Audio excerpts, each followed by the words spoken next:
Hey, I got a silly idea for a joke episode. Hear me out. Hear me out. Gonna be silly. Visual novels. Huh? Excuse-moi? I know, it's a stretch, but... Actually, I already got a couple of picks in mind. Huh? I have 7 tracks off the top of my head, but if I get down to it, I can boil it down to 5.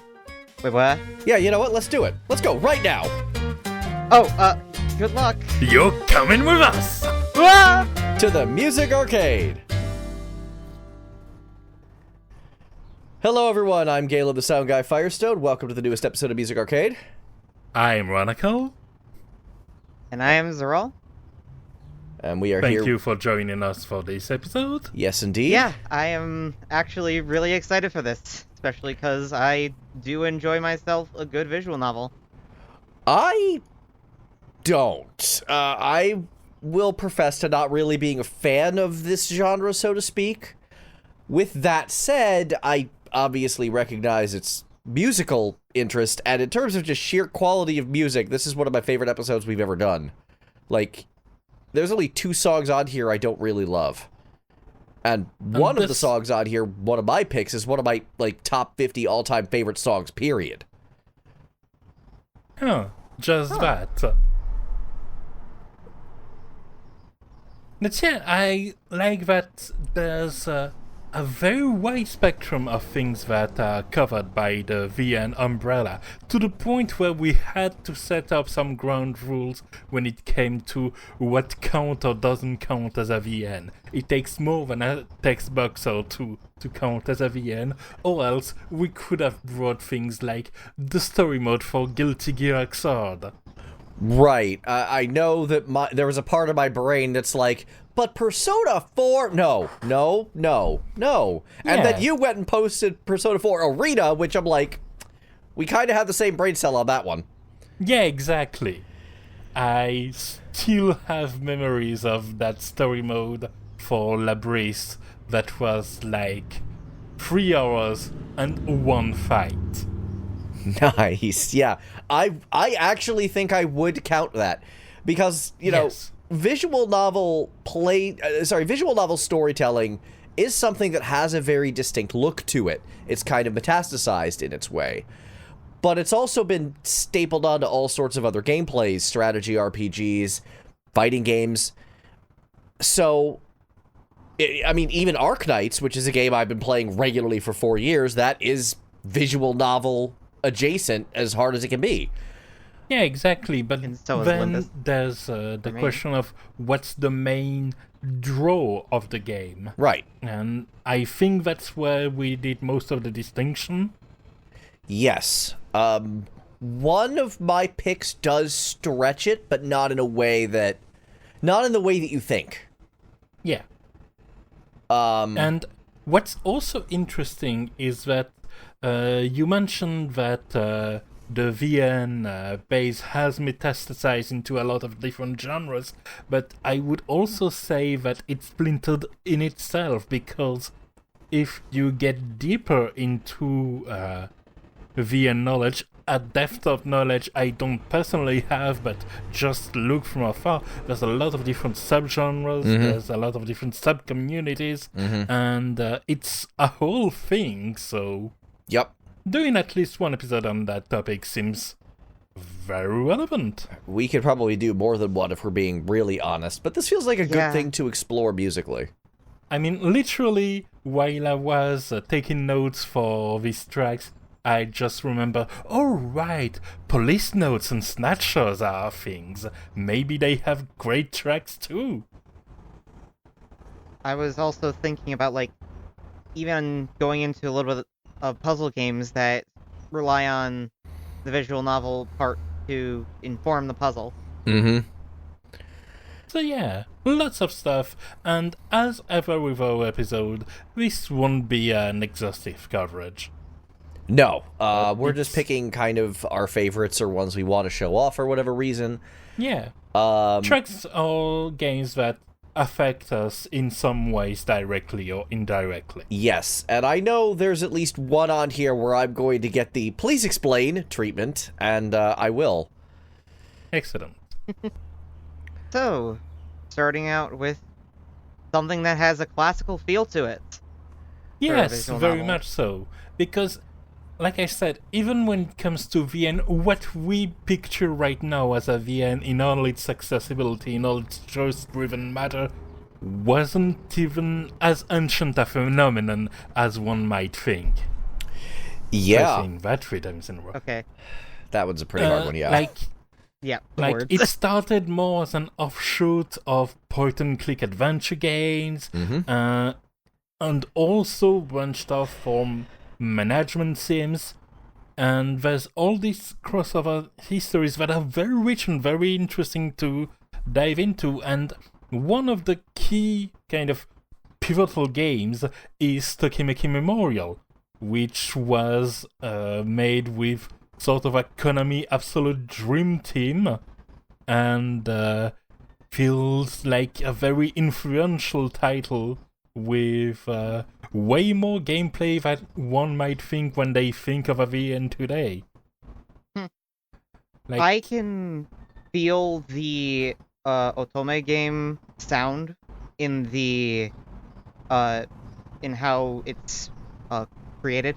The drums, like Love in the Air, like that kind of feeling that feels classic. And that's funny you mentioned that, because while Tokimeki Memorial in itself is not an otome game being a subgenre of dating sim where you're generally a girl that dates a selection of pretty boys.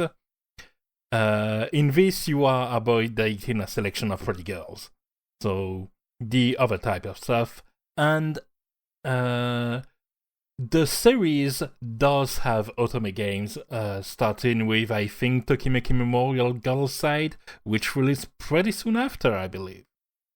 The vibe I got from this one, and this just shows how, like, much I've more or less avoided this genre, it sounds like something I'd hear on an SNES RPG during, like, an event scene. Like, I get an almost Taito vibe from this. It's funny, like, I can hear that, although I went in a slightly different kind of comparison. What this really reminded me of, given its seasonal nature, especially, it felt like a farming sim theme. Like a Harvest Moon, kind of. You get out in your farm and it's autumn. That's the kind of vibe I'm getting. I hear that. I totally understand why you came to that conclusion, yeah. Yeah. And by the way, I must mention, I came to that conclusion because while I know how the game functions, I haven't played it myself. I've enjoyed like 9 to 10 hours of peripheral content covering the game, in particular the action button review and the Game Center CX episode coverage, but I haven't played it myself, so I'm talking about that from a point of secondary exposure.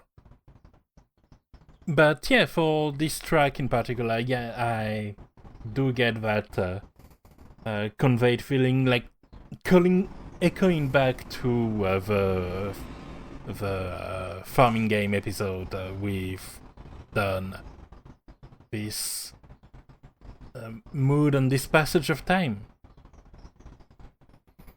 And just the motif of seasons, that is one that is near and dear to my heart. Now, with that, let's go with something a little bit more action-y. It definitely sounds that way. So, the reason I decided to pick Pursuit Wanting to Find the Truth is because I could have chosen from, like, any of the other games' Pursuit theme. I'm just going to throw out there that this is from a game that I believe is called Gyakuten Kenji 2. Yeah. Translatable as Ace Investigations 2. Mm-hmm. Oh, this is Ace Investigations? Yeah. Yes. For heaven's sake. All right, thank you. Well, that gives me a little more context into this song. This is the Miles Edgeworth spin-off. Oh, for crying out loud. But it has not been officially translated in the West. There English, has been motherfucker, do you speak it? Sorry, I luckily, had to. there is in fact a well put together fan translation that is out there. That makes bringing this song to life honestly amazing. Where it is in the story is often at the end of these cases, or nearing the end of specific important spaces of a specific case. Yeah, that's got that nice "this is happening now" kind of tune, and it's a very solid variation on that. Even though the OG Cornered theme has a special place in my heart when it comes to this series. Oh, same. But even I know that song. But I wanted to represent this game because while the OG Cornered is fantastic, this game, like Ace Attorney Investigations 2, is a fantastic entry into the series, and I wanted to at least represent it in some way.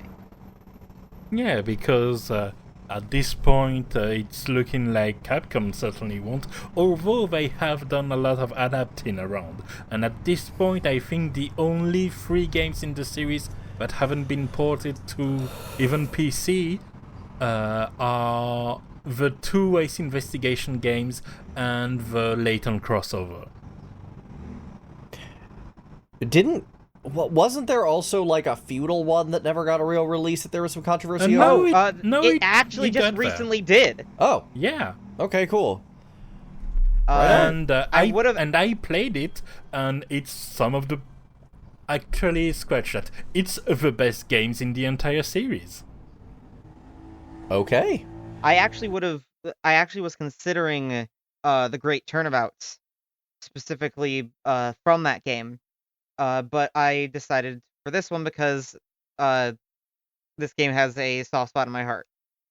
Yeah, and like even in itself, the fact that it sounds kind of so similar to the other themes it echoes really reflects Edgeworth's role that is solidified as a heroic figure with the power of logic at his disposal, while he was definitely more of a grey or antagonistic figure, especially in the first 2 games. I've got, again, I'm coming at this from entirely an outside perspective. I've never played an Ace Attorney or Ace Investigation game.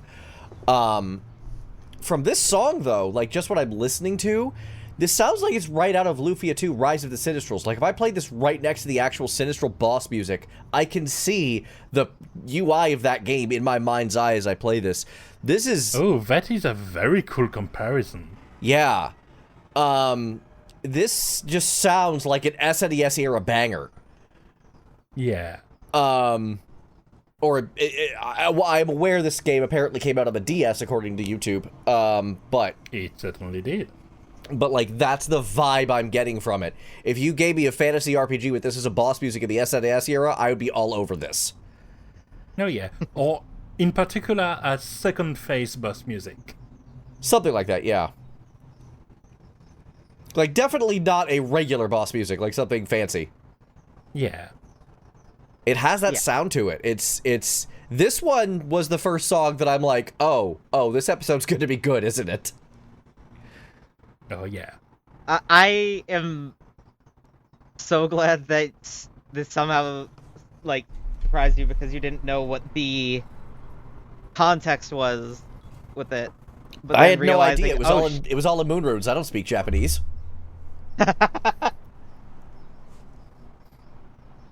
And yet you play the Japanese game next. Curious. I am very intelligent. I mean... It is subtitled. Anyway, so I would be fairly remiss if I didn't talk about another one of the most influential visual novels of all time, and that would be Fate Stay Night, which has since gone on to multiple re-releases, a bunch of different animes, and an entire plethora of spin-offs, including the now billion-dollar gacha game, Fate Grand Order, which has itself spun off into a whole bunch of things, including one of my favorite games of the year, Fate Samurai Remnant. We're not talking about any of those in particular. We are talking about another spin-off of a spin-off, Fate Extra, spun off into Fate Extella. Ah, yes. The most simple, straightforward Fate conversation on the internet. I'm trying my hardest to simplify this as hard as I can. It is not easy. You're doing a great job, yet I am still right. I know, right? Anyway, Fate Extella, the Umbral Star, the original one, is an action game. It's just a straight-up Dynasty Warriors clone by my Marvelous. But it does have some music remixed from the original Fate Stay Night. Now, I came into this going, oh, there's Artoria's theme. I kind of liked this song in Fate Extella. The first Fate Extella soundtrack didn't really stick with me in any real way, but I remember this was here. Let's take a listen to its original version. Sometimes you get some surprises. Yeah, its original version's actually bad. I really don't like this. Agreed. Yeah, this song is so boring. I am glad you brought it up with that in mind, because as I noted, the loop in itself that drives the song is nice enough, but it lingers for way too long. Yeah. It stays the same for way too long before any variation hits, and then there's a looping point that's extremely inelegant, and I hope it's just the uploader that made it happen like that, and that this isn't how it loops inside of the VN. I hope so, but I don't have much I don't have much hope for that, because, and I'm going to totally change subjects right now, one of the worst loops I've ever heard in my life came from Shin Megami Tensei Digital Devil Saga on the PlayStation 2. Ooh. So, like, I have a feeling this is actually how it is on the soundtrack. Like, just because I know that much more budgeted games have had problems with this in the past. Huh? Yeah. That said, it's kind of funny that the Extella version actually, like, fixes nearly all of these problems, because it's clearly a remix, but it adds so many layers. Yeah, it changes very little on the surface. The loop is very much the same, but it fixes this by adding the variation, by adding the spice. It really spices up some of the blandest bread to make it a tasty sandwich. Yeah. And I just gotta throw this out here. I didn't know this song was this good, because in-game, you only hear about 10 seconds of it at a time. It only plays when Arturia is doing her Noble Phantasm, and that's like a 10-second cutscene, and then it switches back to whatever stage music or boss music you're running. So they didn't even have to make it make sense when it lasted, and yet it does. It doesn't have to go so hard, but yet it does. Correct. It doesn't have to go so hard, and yet it does. Zeryl hit the nail right on the head there. Love it. Yeah. I was kind of blown away when I listened to this whole track this morning. Yes, this morning. This one was kind of a last-minute entry for reasons I will get to in a bit. And I found myself like, oh, they really went all out on this remix here, where they had no reason to do so, given the amount it plays in the game. I'm wondering if it plays during one of her boss fights or something, because I don't recall it doing so, but that's the only reason I can think of for them not to just use the original track at that point.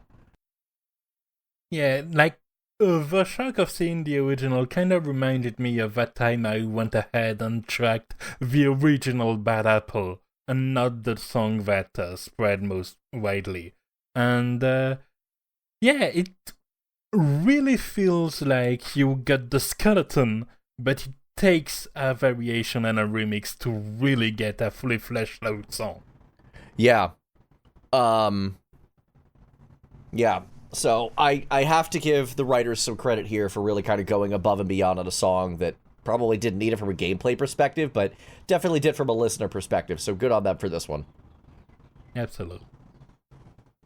On the subject of going hard, I seem to recall this is like a cyberpunk coffee simulator? Am I right on that one? Yeah. Not quite bar- coffee, it's more bar. of a bar.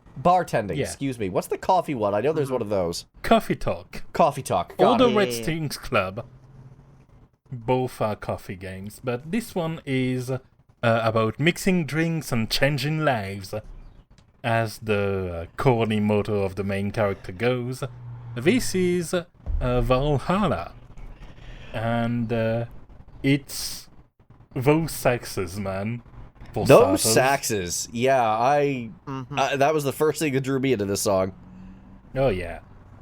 I love this game. I love the aesthetic, and this just adds to it with the dancey music to run the bar to futuristic feeling. Just Yeah, and it's funny because the way this game works, you get a few themes that kick in on their own, like when a specific character comes in, there's their theme that comes in. When you're at home, music plays on its own, but when you're at the workplace, you decide what music plays.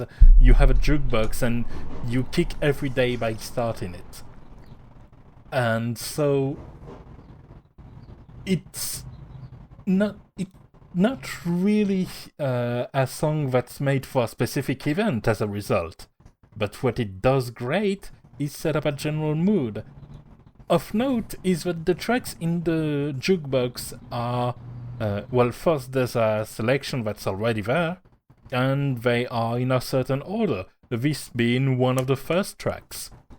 So it naturally lends itself to be one of the opener on the song, and it's just the perfect kind of pick to start your work shift in your cyberpunk night bar. Yeah, this song, like I mentioned Digital Devil Saga earlier, and that's actually my biggest comparison with this song. It feels like a, town theme for, a cyberpunk or urban RPG.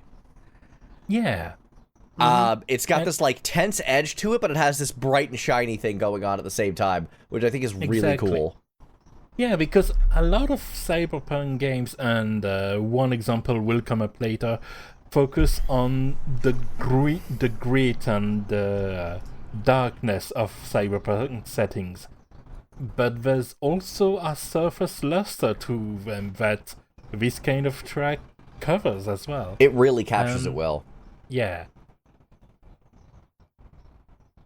So yeah, one of the many great songs that you can put on your playlist, and given that it's 12 tracks that alternate, it comes and go, and with how catchy its opening is, it feels like every time the selection loops back to it, it's a nice, welcome little kickback into action, you know?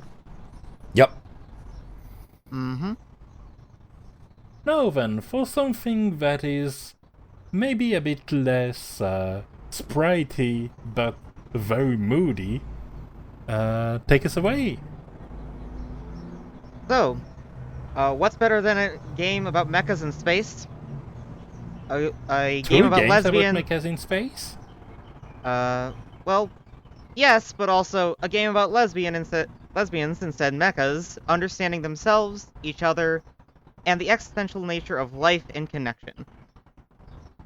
This While game... using mechas in space, right? Yes, while using Good. mechas in space. Why am I flashing back to that one anime where, the girl is, bent over in a sex position to drive the mecha? Oh yes, Darling in the Franxx. That one, yeah. Yes. It's not like that. I understand, but the way you described it, my brain went right there. Yeah, there's two types of stories with sexualities as a driving force in mecha anime. There's the sexy stuff and there's the feelings stuff. This feels like a feelings with a capital F. Yeah, there is...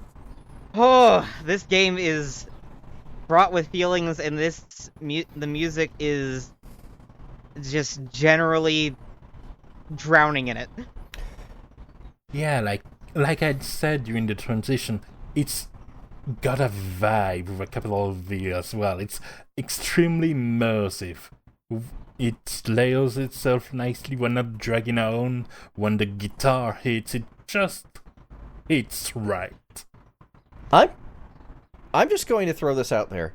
As you guys know, if you've been paying attention for a long time, I'm fairly sensitive to guitar tone. The main reason I don't like Oblivion from FF14, Shiva's boss music, is entirely guitar tone related, and every remix I've heard with a better guitar tone I've enjoyed a lot more. Mm-hmm. Unfortunately, I'm having the same problem again. That guitar line is really shrill and hitting at a frequency that just annoys the hell out of me. So I didn't really get much from this song other than please turn down the high end like the 2K frequency on this one. Yeah, I can see how that could be. Like, it hits just the opposite of the Goldilocks zones. Yeah. It irritates my ears, like, physically. Which, I'm sorry, I feel bad about that, but there's not really a whole lot I can do. That was understandable. For me, it adds a little bit to the, just, vibe feeling, but it's not... Art is subjective, and this music is art. It's nice. Yeah, but if we used that to describe all of our tracks, this would be a very short podcast indeed. I'm serious, that's why each of our opinions are valued. Yeah. Now, do you have any insight, because first time hearing about this game, do you have any insight on, like, the context on where it plays? So, I'm pretty sure this plays around some of the credits of the game. I see. So a bit of a look back, that checks out. Yeah, it is a game just a look back, feeling the feelings of it, giving a reason for calling it Joyride.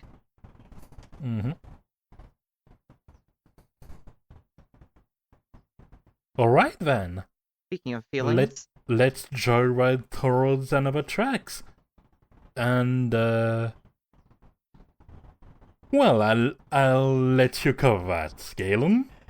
I was seriously expecting the explain on this one, given that I already picked a Chrono Cross track last week. Oh no, I get it. Okay, fair enough. Actually, this one was this was another scramble pick for reasons completely unrelated to what I was trying to do. The short version is, there was a game I was very interested in covering today because a friend worked on it, and we'll talk about that one a little later. That game has no soundtrack out in the wild. I'm not even sure it's released yet. So that left me in kind of an awkward position because I couldn't cover it, so I had to go back up. So I'm like, wait a minute, didn't that remake of Chrono Cross come with Radical Dreamers, the visual novel, like, guidance/prequel to that game? Let's check that soundtrack out. So I played it, and I'm like, this sounds kind of familiar, and then I play track 2, and I get hit with Gale. You know, that battle theme that I hate so much? Just right in my face, and I facepalmed immediately, and I'm like, oh. Oh, it's just the same soundtrack, isn't it? And then I saw Frozen Flame on there, and I'm like, alright, we're just gonna cover Frozen Flame then. Screw it.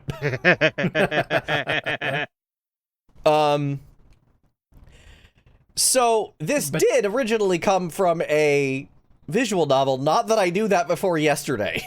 Yeah, and it's interesting because it's such an RPG track. I can feel it. I can feel the... God, there's so many RPGs I could reference with this, with the feelings. No, but like, there are two specific RPGs that you can reference, and it's Chrono Cross and Chrono Trigger. Yeah, well, Fair given enough. that this song appears on Chrono Cross, and the live instrument remix version that I added is like directly crediting Chrono Cross and not Radical Dreamers, which really should be the credit. And obviously it's still Yasunori Mitsuda, who we know is great. Yeah, and that leaves with kind of a question, because it has been composed for a visual novel, but it sounds so much like an RPG track, and Is it because of the context? Is it because of the composer? Is it because of a weird quirk of the music? I doubt that. Or is it because the VN covers essentially an RPG-like adventure and thus doesn't feel the need to distance itself from its RPG roots because that's kind of what it covers? I will say there's a number of those factors probably involved, and I will also say that I have heard Mitsuda's soundtrack for Princess Mononoke, and it was, very much in the same vein of this totally could be an RPG, so I think that's just part of his style. Yeah. I mean, not that those other factors aren't a thing, like, as you said, there's certainly association with anyone of us who played Chrono Cross, and there's certainly, Radical Dreamers is a spin-off of Chrono Trigger, which is an RPG and does cover that same breadth, which is again why it was reused later for an RPG, Chrono Cross. It just kind of threw me off that this was so the same song. I'm like, oh, it's literally the same thing. Okay, they just reused it for the RPG later. Good. This is a good song. I'm glad I got to hear it. It is a good song. It's got that mysterious vibe, and the instrumental version kind of varies that vibe slightly. It does. It definitely has a different feel to it. The pizzicato breakdown feels more like a sneaky or subdued adventure kind, while the instrumental version is more reflexive. It has a bit of a weirdo museum visit kind of feel to it. That's what it evokes in me. Weirdo museum. Ooh, I like that. Yeah. Yeah, this live version, the live instruments version, has actually been a mainstay on my video games playlist for a while. I've had this album for ages, this Millennial Fair album. I believe it's very good. Yeah, I believe it was the 10th anniversary album of, I think, Trigger. Or something like that. I'm pretty sure it was the anniversary celebration. The version of Scars of Time on that one is really cool as well, but that's definitely not covered by this episode. I'm just throwing that out there. Check out that album, The Millennial Fair. It's a good live remix album. I like that one a lot. Especially since it was in that time slot where Square like to produce a lot of very high effort arrangement albums pretty close to the release of the games. Yeah. And we had some very solid variations on track for this one. And I don't think it was Square at the time, but I remember in a similar time period that Valkyrie Profile had some very high effort, very involved albums as well. Oh yeah.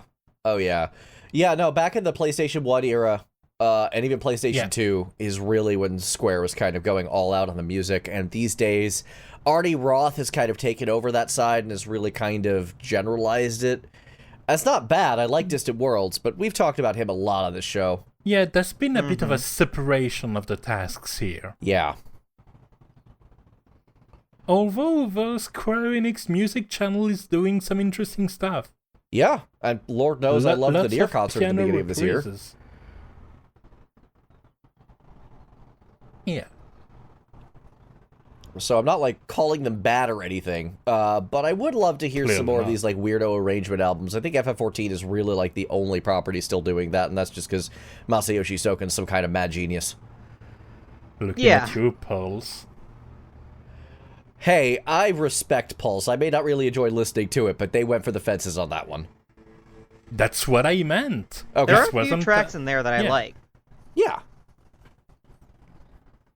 I mean, did you really think I would be the one to be angry about the weirdo album? Admittedly, that would be out of character for you, yeah. Yeah, no, that's fair. Okay, on the subject of weirdos, let's talk about Dan Salvato. Alright, and about Doki Doki Literature Club. And despite the very appropriate tag of weirdo when it comes to covering this game, when it comes to this track, it's parodic in its simplicity. It's very happy. It is an extremely happy song. Bright, It's happy, bubbly, not it's at all overly menacing. Uh-huh. Yeah, no, it's overly cutesy, and it screams its message of this is going to be a cute little dating sim about dating some girls and you're gonna have a good time. Mm-hmm. And it kind of has to go that hard on that to both keep its veneer and to make room for some eventual variations when things happen that I will not cover because this would be spoiling this game. That is still, I believe, available for free, but there are paid versions with more involved elements. I'm already familiar with the plot twist just due to cultural osmosis. Like, this is just one of those that kind of just seeps in. Yeah. Yeah, exactly. I just want to make things safe for the viewers Totally that understand. might not be aware of the details. Understandable. It's an interesting one, and it's part of this interesting VNs with a twist that I wanted to cover even more than the song itself, because that is a pretty sizable aspect of VN culture, especially in the West. A lot of the VNs that hit big are the kind of westernized variation of things that stem off Denpa visual novels and all that sort of messed up things that happen there. Your needy streamer overload and you slay the princess and the likes. These are also a very present part of the VN landscape, and I wanted to, by picking this track, pay credit to them by just keeping the veneer and being ominous about what might lie underneath. Is perfect for disguising intention. Exactly. I mean, as a song, like, just taking all context out, I mean, yeah, it's very cute, it's very happy, there's a cool use of bells, I like the piano. Yeah. On its own, like, this isn't something I'd hate listening to, it's probably not something I'd go out of my way to seek out or anything, but if it showed up on my playlist, I wouldn't be angry at it or anything. Yeah, and part of the appeal is precisely that it leaves enough of a memory that when you hear it back, you remember that you heard it before. And then when you hear back and something change, this helps accompanies that feeling of what was once familiar is now strange. The AO effect.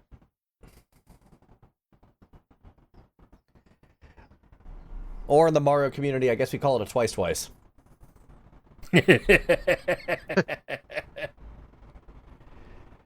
I don't know that reference.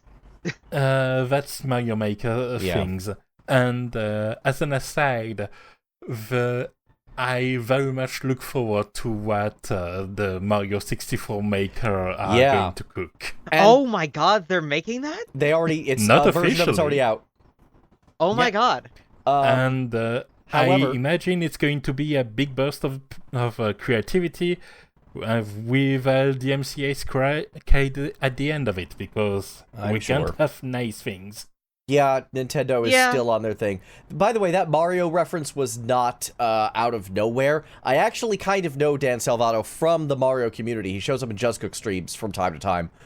So he's actually jacked into the Mario community himself. So that's kind of where I was going with that. Is he the one behind some of those ROM hack and Kaizo adaptations? I think he has done a ROM hack. I don't know if it's a Kaizo.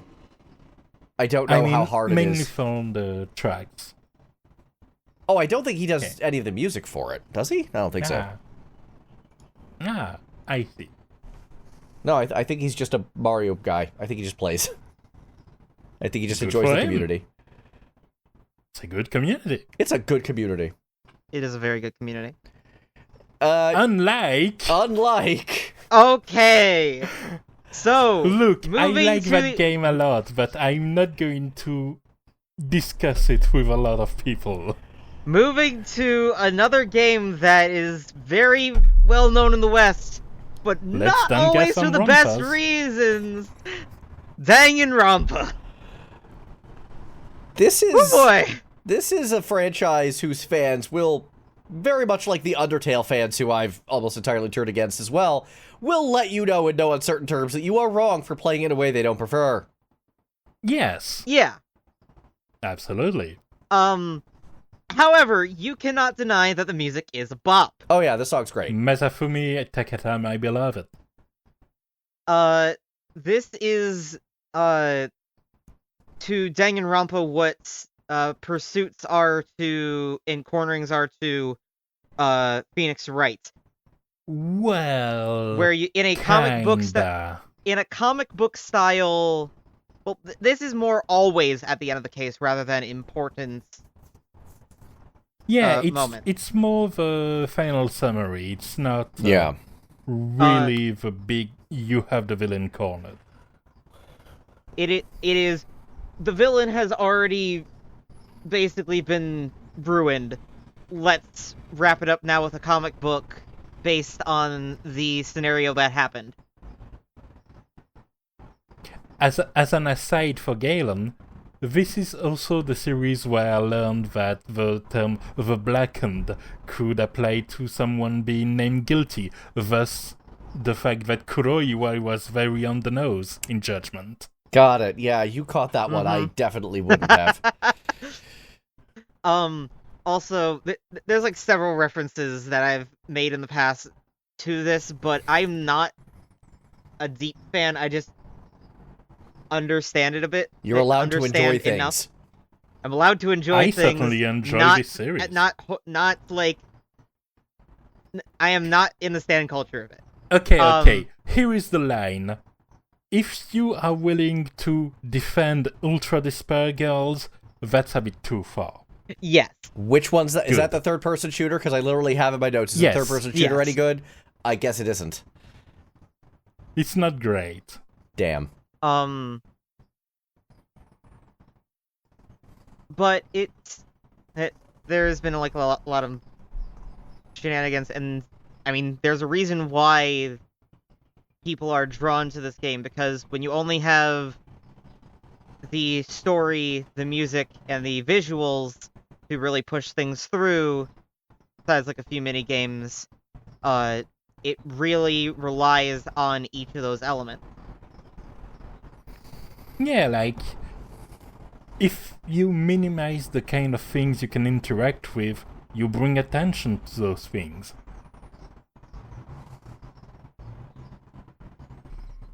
But yeah, this series is very rewarding, and the music, it goes in a lot of fun places. Like, I wanted to bring a Danganronpa track as well, although more from 2, because that's the one I prefer in the series, but... I do not blame you. Excellent. Yeah, it leverages the kind of the semblance of a daily life, but with the pretense being stripped right away. Yeah. From like an outsider of the song, the bass line's really cool. The vocoders are really cool. I once again wrote, and this has been a weirdly recurring theme here, this wouldn't be out of place in a Wacky or SMT or Persona game. Yeah.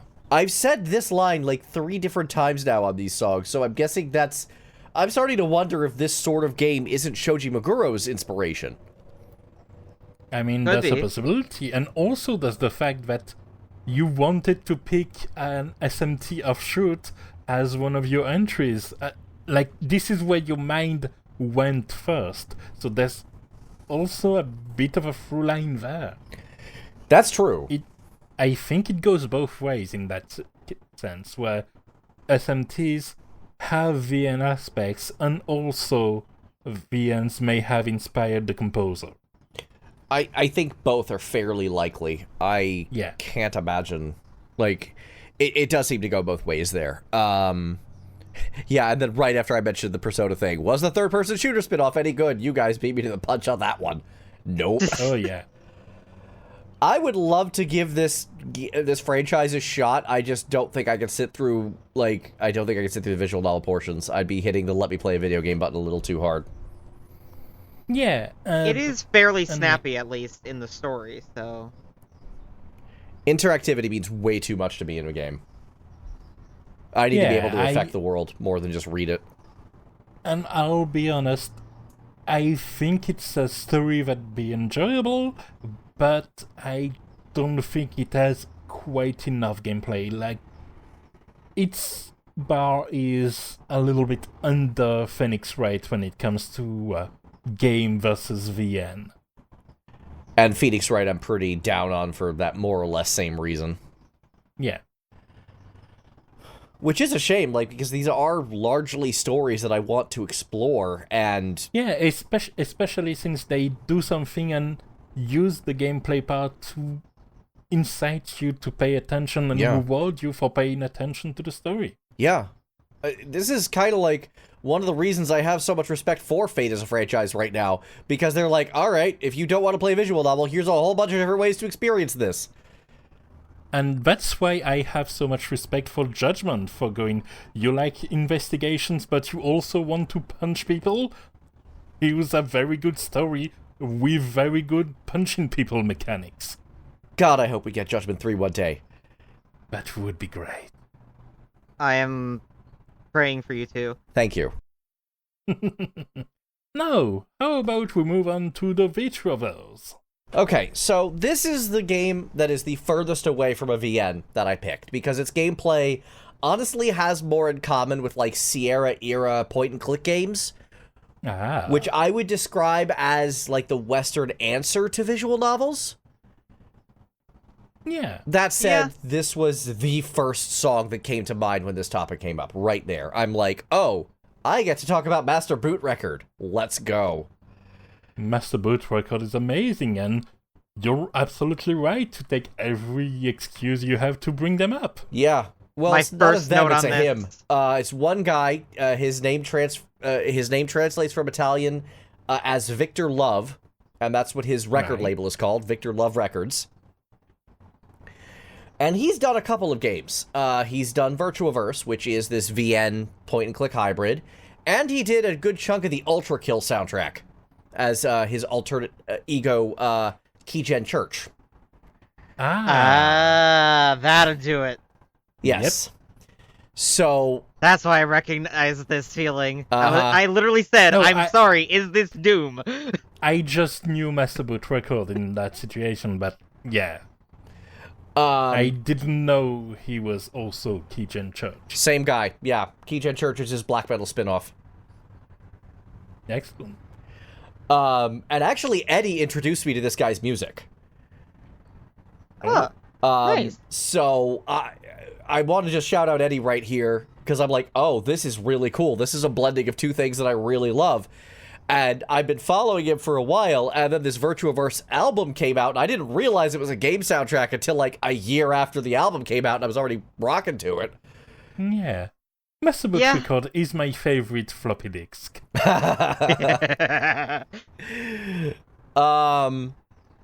Man, this song is cool. This is the second track off of the Virtuaverse OST. It is called Dangerous Corp. And it is just layer on layer. It's got that cool clapping syncopation. It just builds so hard. This is, honestly, I mentioned it before, this is in my top 50 favorite songs of all time across any genre. This is just great. Yeah.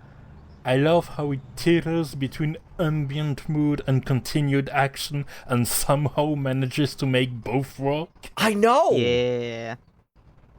It depends on who has the lead kind of between the disk drive-ish sounds and the background synths. It's almost built like a concerto in this way. A little bit. I like how you put that. It's just missing the solo segments, really. Yeah. But it definitely has that energy. Yeah, and this is my first time hearing this song or hearing about the game, but 2.5 minutes in, I had to confirm my suspicion. I typed the name of the game in Google, and yes, it does look exactly like I assumed it did, with all of what it meant in terms of gritty cyber pixel stuff. Mm-hmm. Yeah, this is very evocative in this way. It's very on the nose, but I don't think there's anything wrong with that. Like, I'm not... No, there isn't. I like nuance in music. I'm just not a fan when things get too subtle. In fact, I tend to prefer it when things go kind of over the top. This one hits in all the right places. Oh, yeah. On the lighter That makes sections, sense. I actually also get a little bit of a more moving Celeste vibe. I can hear that. Mhm. Yeah. I did promise myself that we were going to talk about point and clicks and visual novels that I would actually play this, but unfortunately, I just have not had the time. I do want to actually check this one out. I think I'd have a little more fun with this, but honestly, if just to support Master Boot Record, because his music is awesome. Shockingly. His music is awesome. Understandable. Oh, yeah. Now, our second to last pick for the day is going to be an Eddie pick. Yep. A request from beyond the grave, as he said. And I'm going to start by reading what he wanted to say about it. Namely, feast strategies in Raging Loop OST.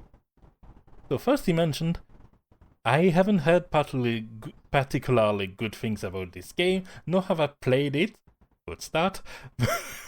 right? But we've all been guilty of as well, for the record. Sure enough. Yeah. I will admit, I have played 2 out of my 3 games today. I have. Oh, yeah. I played Fate Extella and I played CHRONO CROSS, so I feel good about that. I think I've played more games from Zerol Speak than from mine. Anyway, where was I?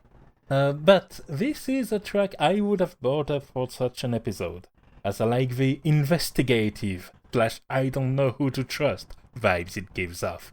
With the occasional string, sounds pretty cool to boot. Yeah, it's a very cool song. I do want to point out that I kind of get with the...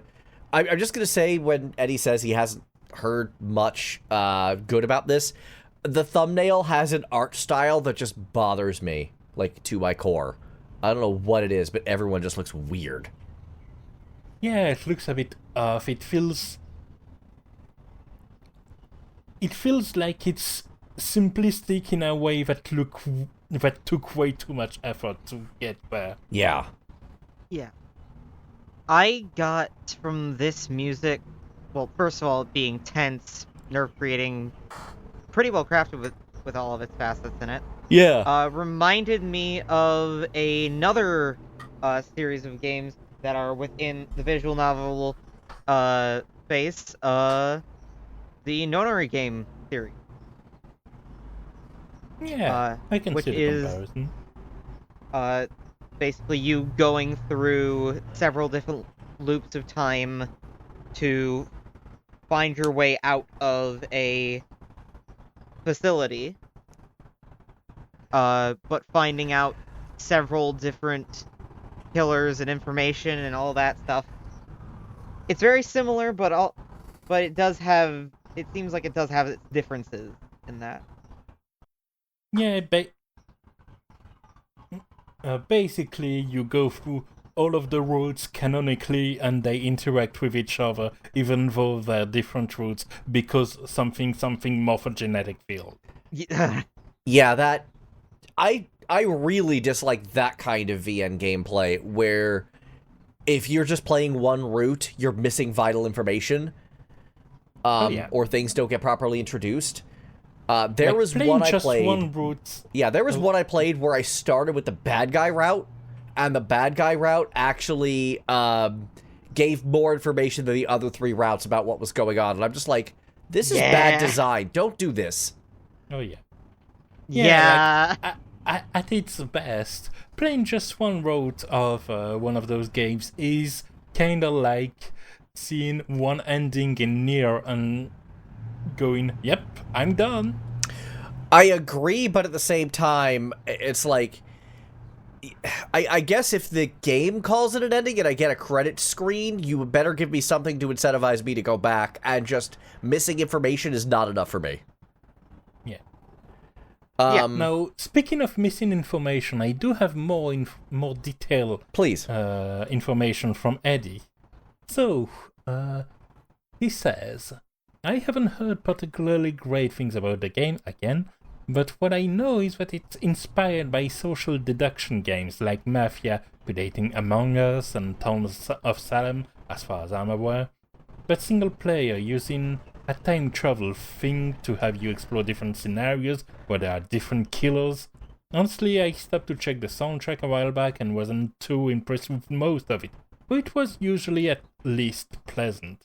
I know Feast Strategies plays in daily scenes set at a feast where the folks in the village discuss strategies for discovering who's the killer/killers, hence the name and the intrigue vibe. While I'm not the biggest fan of the dissonant tone even there, I do think they work to build up the intrigue and contrast well with the clean violin. I definitely agree with that. I actually like the almost atonal vibe a lot. I like this song quite a bit. Yeah, like, it's with conveying a very different mood, of course, but it feels like it's fracture you in your head and trapped there kind of way. Echoes a little bit of the Room track we played last episode. Well, covered last episode. I think that is actually kind of on point there. That inner chaos. Yeah, it's a deeply uncomfortable song, but that seems to be the point of it, and it's coming across very well. Exactly. And I very much agree with Eddie's analysis, and as an aside, wish him good luck on his work. Yep, he's doing a grad school program right now, and apparently it is kicking his butt. But good luck to him. We're looking forward to having him back. May his butt recover. Mm-hmm.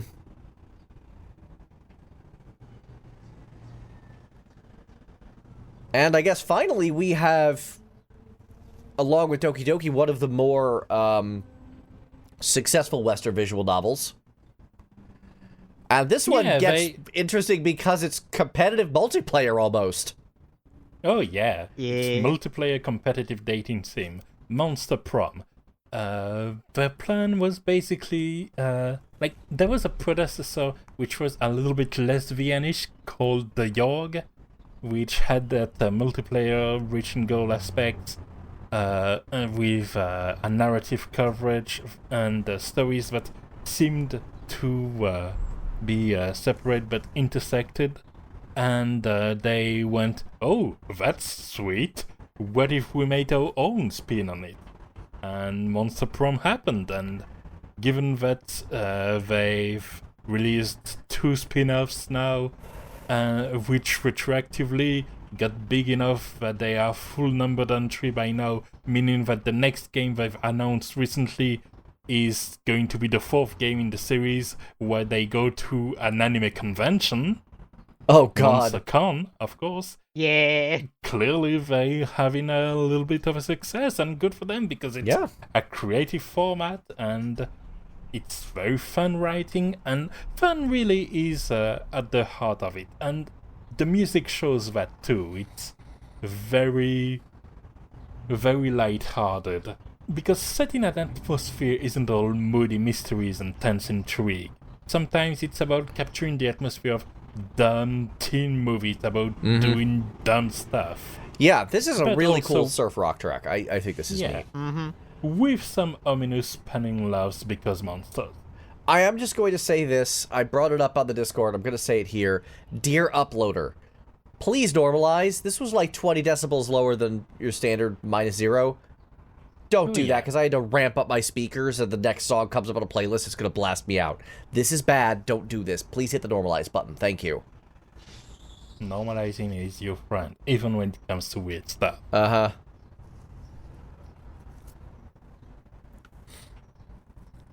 Yeah, Enjoy just this wanted track. it Enjoy this as a track. little bit of a... Yeah, It mechanically, feels- this is just cool. It's got a really cool use of guitar. I like the use of the wah pedal. You don't hear that too often these days. That's a definitely kind of 70s thing, which is definitely flashing back to. Yeah. And it felt right as a little bit of a palette cleanser for something that looks monstrous but is more light-hearted than kind of, in this way, kind of the opposite of a Doki Doki Literature Club, when it looks aggressive and looks weird but is actually pretty innocent for what it does. It's a pretty adorable game. Yeah, because you don't want to make the multiplayer interactions awkward. Right. That's good planning. They know what they want to do, and for that matter, give them right away. It's, in this way, probably some of the best paced VN content, because it's made for short multiplayer sessions. Mm-hmm.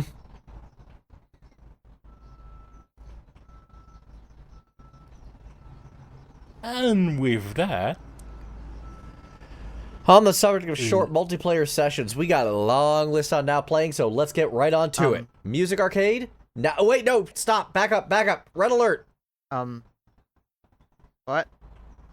Yeah, because you missed we missed an important question, which is, what does Lydia Knows? Correct. Okay, so the Fedora Files, What Lydia Knows, is a game I know very little about. The single most important thing about it is that my friend Clay worked on it. I mentioned this at the beginning of the episode. Clay, aka CMM122, who's in the speedrunning community, who I worked with on Calithon for a couple of years. He's in the voice cast, he worked in the QA on this.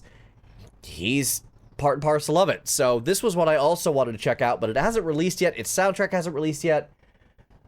I haven't had a chance to actually check out the game yet or know much about it, but I wanted to shout it out because, again, really cool guys working on it. So if you're listening to this and want a mystery visual novel, check that one out, please, because good people are part of it.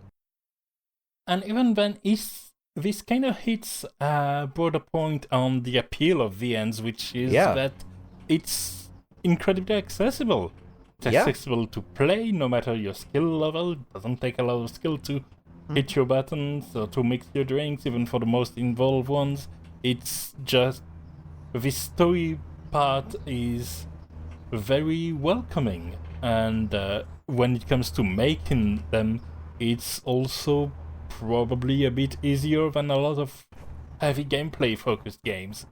Not to say it's easy to make a good game in that genre, it very much isn't, but it has this welcoming accessibility leaning to it that helps explain why this genre goes in so many wide directions. Yep. And I think its accessibility is really important. Indeed. I think that having something that people can enjoy in a different form than the regular gameplay loop of things. We were talking earlier about certain gameplay loops being repetitive and feeling like they are one note. One of the best things with visual novels is that it is similar to reading a book in that but a multimedia experience that you're not going to get the same gameplay loop every time throughout a story of a visual novel. Yeah. Like, that is the one thing I will give visual novels, where, like, I don't want to play it, like, on my couch or at my main computer. If I'm just sitting on my iPad in my bed, that's something great to, well, experience while I'm doing that, depending on the game, of course. Yeah. Oh, yeah. And that's why I actually have some frame of reference for some VNs. It is a genuine new form of media that we can actually, instead of like written literature, having to think about going out to like a library or something, you can and libraries are still important. Books are still important. But having a wide variety of mediums for stories to be told is important, and the accessibility of those stories is so important. I should download Yumineko for my phone and gradually, as commute after commute, become a worse person. Oh no. What? Okay. This is one thing I will complain about visual novels. I know that those games have actual English titles, When Cicadas Cry, when something else, I forget what it is. The Seagulls one is... Something like that. I think. Yeah. But the fandom insists on weeping it up and just going with the Japanese names, which just... No. Can you just translate it, please, so I know what we're talking about? Thank you. And that's why Dangan Ronpa is perfect, because the world is completely devoid of sense in any language. That's fine. I don't mind gibberish, as long as it's gibberish to everybody. It just, it feels like gatekeeping. It feels like they're kind of keeping it in this deliberately Japanese space, which is... Yeah. That's definitely community-driven, because that doesn't really seem to be the intent of developers in any stretch that I can see. Judging by the list of titles we've picked. But it says a lot that, you know, earlier we had an Ace Investigations episode song that I didn't know was Ace Investigations because no one was nice enough to actually make that clear. And I think one of the explanations for that quasi-gatekeeping quality, which is not necessarily intended as that by all of the participants, is that it took a while for a lot of the more popular VN content to come to us and to come to us translated. So a lot of people that are really into VNs had to go in fan-translated versions or learn Japanese and read them themselves, and thus are not necessarily used to, were not necessarily used to having high-quality translations available.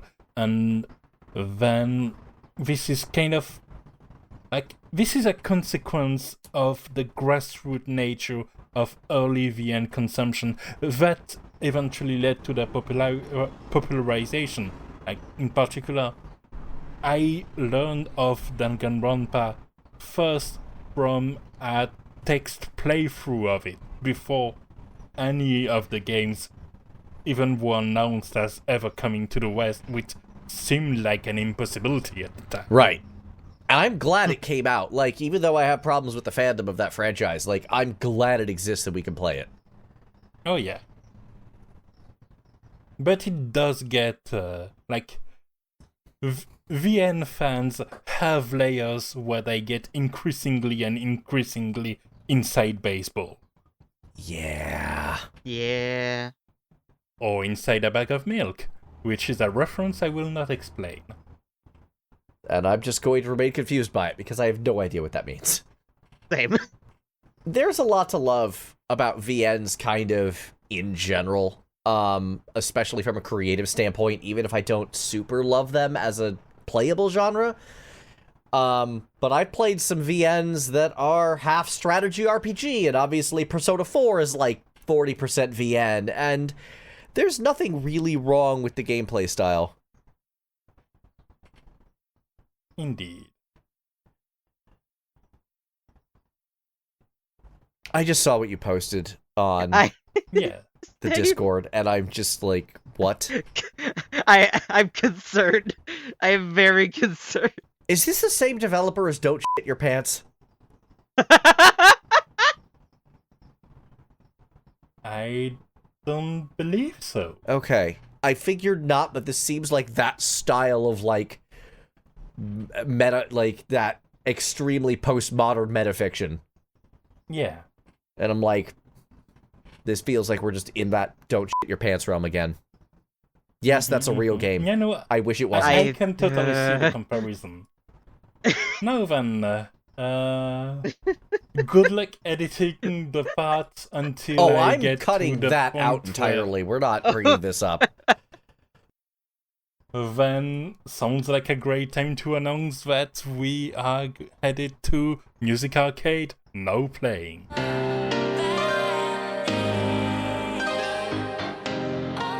You just reacted to yourself, now you're making me keep it in? What's wrong with you? Exactly, I chose violence. Oh.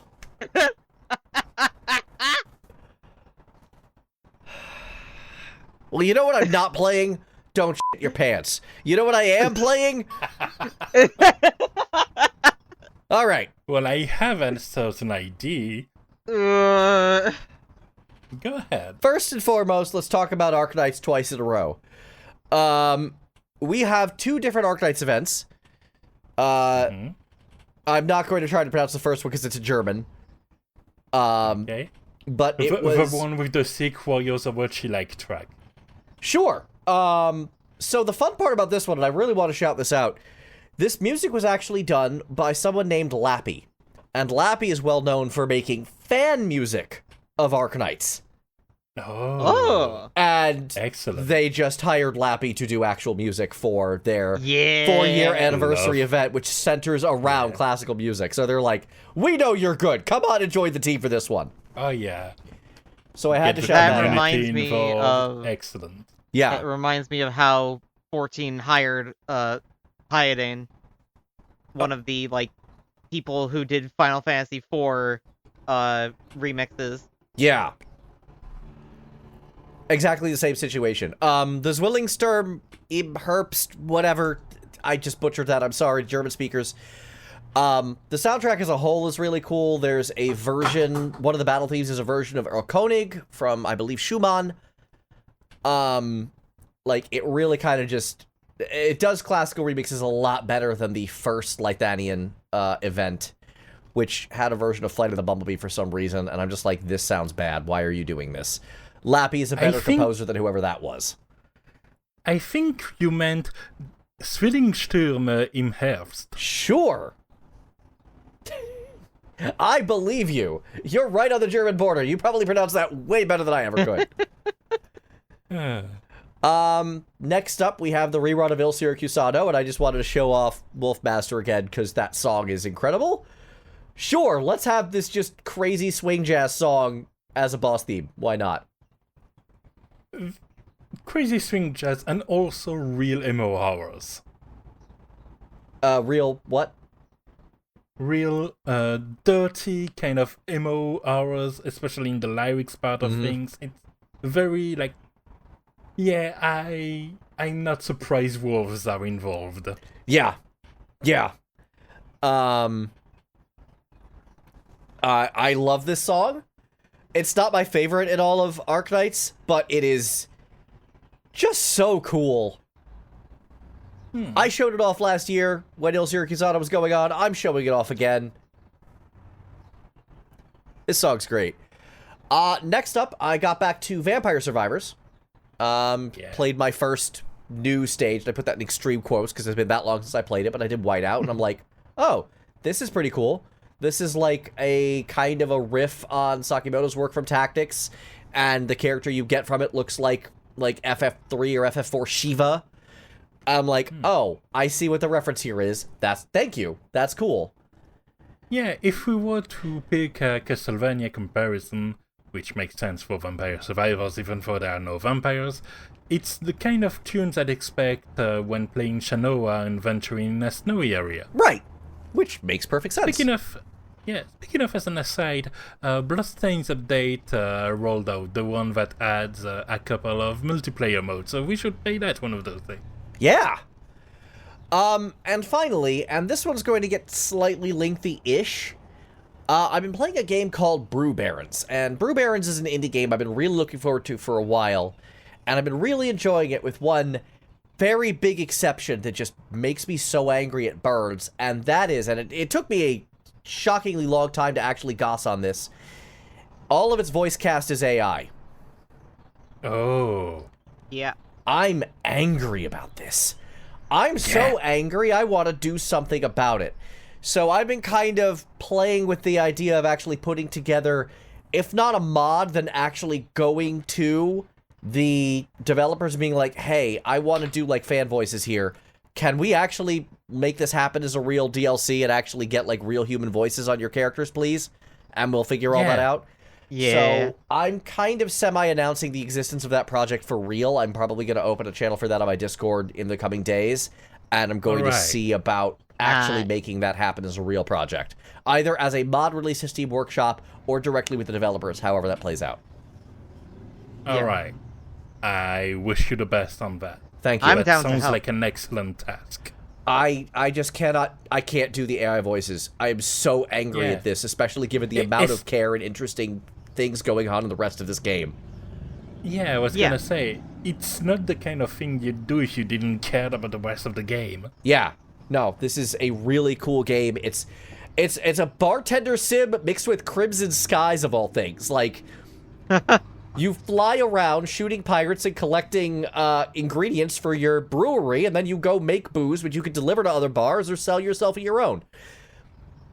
This is the closest descriptions I've heard from what I believe Dave the Diver is about. Except you go in the opposite direction. Yeah, you're going up, not down. Very similar energy. Yeah. The other thing is it's full 3D, so it's not like Dave the Diver, which is this 2D, almost Flash game throwback. This feels more like Crimson Skies. I called that one out on purpose. And the amount of work that went into the physics of this game, I could talk about how good this game is for a long time. I really enjoy it, but holy crap is it, holy crap is the AI voices thing just a massive black mark against it, and I want to fix this because it's the only thing about this game I don't like. Yeah. And those are mine. Next. Alright, on my end, there's been Samurai Warriors 4 DX version that released, which apparently dates back from 2019, but was only on Japanese consoles, and they randomly released it on Steam because sure, why not? Sure, why not? I've been playing that. I would like to play that. I may play that. Yeah, no, it's Samurai Warriors 4. It's good. Yeah, this song is pretty good. I actually skipped from 3 to 5 somehow. Like, I never actually played Samurai Warriors 4. I think I skipped 3 and 4. 3 was a Wii exclusive, so it doesn't surprise me that you skipped 3. Yeah. But very good films, and that one is at the Honoji Temple. Yep. When Oda gets the assassination attempt. Yeah. Ambushed. Like, this is the end of Oda's story, and you're playing against him. Oh, really? Oh. Yeah. Usually during these, they kind of show off a last stand of his during that sequence. Yeah. Yeah, no, this time they outright go play as his antagonist, go through and cut him down. Time to prove you can rise from his shadow. Cool. So yeah, basically, you know, the proof of concept for what became Samurai Warriors 5, which was all about that rivalry. Exactly. Cool. And it's fun to see a more straightforward version of this tale. With Oda as very much less nuanced and more evil. I don't know, I kind of like him nuanced. My favorite version of Nobunaga Oda is still Warriors Orochi 1, where he was the dark hero, and I'm like, this is cool. I really like both, honestly. I am not a direct... As a person watching from the side, usually on the Warriors, because money for games. Right. But I love the use of shamisen in this. Oh, yeah. Yeah. The Warriors soundtracks have usually been very good, and this song is really wild. It's weirder than usual in a good way. I love it. It really goes for that final confrontation. Oh, yeah. Anyway, then I played some Rabbit on Steel. FF14 Raid Simulator. Exactly. And for this one, like, most of the tracks are a little bit more battle adjacent when it comes to the actual battle tracks, but for this one they went with this cute song that I really like, and it's very cozy to hear that as you are getting violently murdered by a giant frog. I'm going to be honest, this song makes me irrationally angry. I'm not a big J-pop fan, and this is extremely J-pop inspired, so I'm just like, get me out. Oh, yeah. J-pop inspired, sang by a VTuber. It's a lot, this song, for a guy like me. Yeah.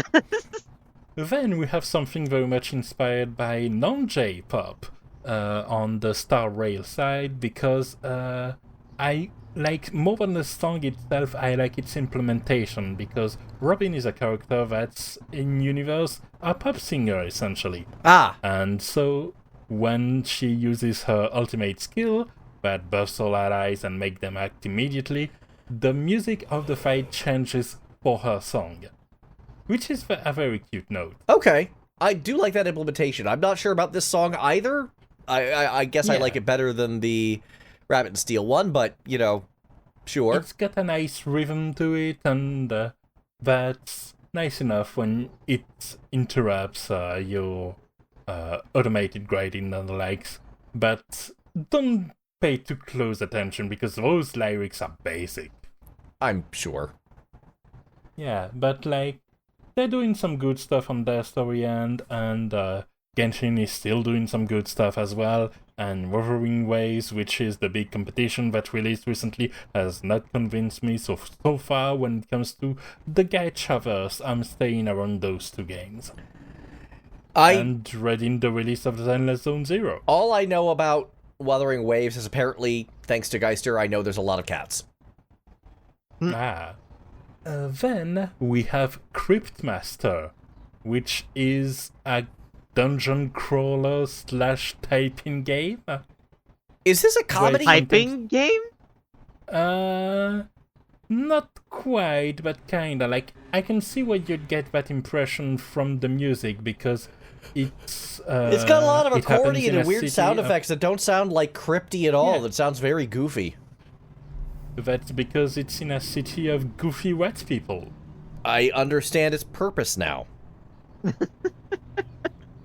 Like, okay, to give you an idea, you have one rat that's trapped in a cage, he never says why, and you can ask him help, which then gives you advice on how to figure out what's the keyword to pass a door guardian giant eyeball. So he says that the eyeballs is a bit weak, so if you say you come to that tomb for robbery, it will be afraid and let you go through.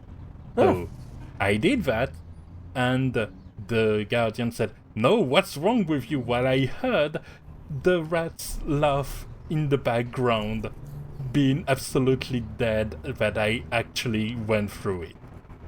And then he gave me the right answer.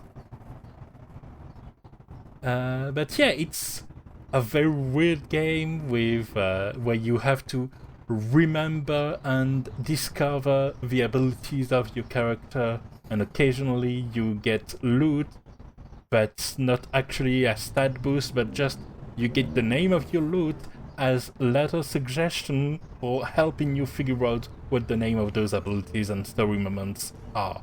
Right. It's cool. It's very cool, and not as inaccessible as the premise makes it sound. They explain it very well. And finally, Hades 2. Hades 2! One of the bosses are the sirens. They have a band. They sing at you. The song changes depending on which performer you KO. Like, if you KO the drummer, you don't have as many drums as before. I just want to point out that all three of the singers are in the Arknight's voice cast. They're also... I'm sure they're in the Hades 2 yeah. voice cast. They're voice actors. I just thought it was funny that I recognized all three of these names, and Erin Yvette is also do a major role in Shin Megami Tensei 5 Vengeance. She's playing the new girl who I think is... the new transfer student who uses fire magic. Yeah, and she's also one of the recent character releases in Genshin. Yeah, she's coming up. I'm glad. I like her. But when you say one of them is also in the Hades cast, it's close. It's more relevant than you think, because one of the singer is also the voice of the protagonists. I think that's Judy Alice Lee, right? I believe so. Yeah. Yeah, she plays Wildmane in Arknights. Also of note, that is the second song for that boss fight. Because when you first come to them, they have another song named Coral Crown, which is pretty good. But eventually, you defeat them. And after a few times, they come up with this song, which is a diss track specifically against you, because at some point you gotta stop killing them.